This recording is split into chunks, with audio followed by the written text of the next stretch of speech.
ప్రవేశిక. ప్రకృతి సమస్త ప్రాణికోటికి జీవాధారం. ఇందులో ఇమిడి ఉన్న రాళ్లు, నీళ్లు, కొండలు, కోనలు, వృక్షాలు, జంతువులు వేటికవి ప్రత్యేకమైనవే. ప్రతిదీ ప్రాధాన్యత కలిగినదే. మానవుడు ప్రకృతిలో ఒక భాగం మాత్రమే.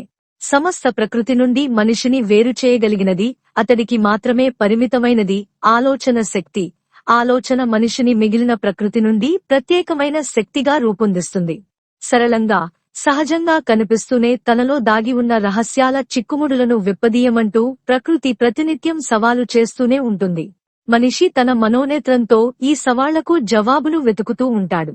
విచిత్రమేమిటంటే ప్రశ్నలు, సమాధానాలు రెండు ప్రకృతిలోనే దాక్కుని ఉంటాయి. వాటిని వెతికి పట్టుకోవడం శాస్త్రం. ఇందుకోసం కొన్ని ప్రశ్నలు, ఇంకొన్ని ఆలోచనలు, మరికొన్ని పరిశోధనలు అవసరమవుతాయి.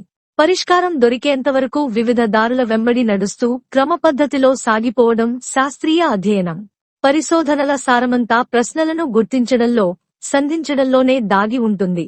అందుకే శాస్త్ర అధ్యయనమంటే ప్రశ్నించే శక్తిని పెంపొందించుకోవడమంటాడు గెలీలియో. తరగతిలో నేర్పుతున్న విజ్ఞాన శాస్త్రం పిల్లల్లో శాస్త్రీయ పద్ధతిలో ఆలోచించడాన్ని, పనిచేయడాన్ని ప్రోత్సహించేదిగా ఉండాలి. ప్రకృతి పట్ల ప్రేమను పెంపొందించేదిగా ఉండాలి. ఇంతటి వైవిధ్యాన్ని నిర్మించడంలో ప్రకృతి పాటిస్తున్న నియమ నిబంధనలను అర్థం చేసుకునేదిగా, అభినందించేదిగా ఉండాలి.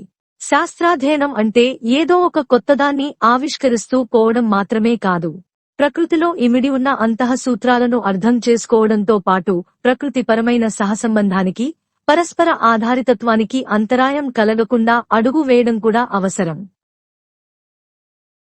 ఉన్నత పాఠశాల స్థాయి పిల్లలు తమ చుట్టూ ఉన్న మారుతున్న ప్రపంచ స్వరూప స్వభావాలను అర్థం చేసుకోగలిగిన మానసిక స్థాయిని కలిగి ఉంటారు.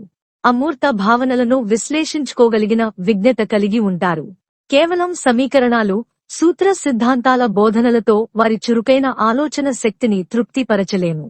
అన్వయించుకోవడానికి, బహుళ ప్రత్యామ్నాయాలు అన్వేషించడానికి, సరికొత్త సంబంధాలు నెలకొల్పడానికి అనువైనదిగా తరగతి గది నిర్వహణ రూపుదిద్దుకోవాలి. విజ్ఞాన శాస్త్రం అధ్యయనం గది 4 గోడలకు పరిమితమైనది కాదు.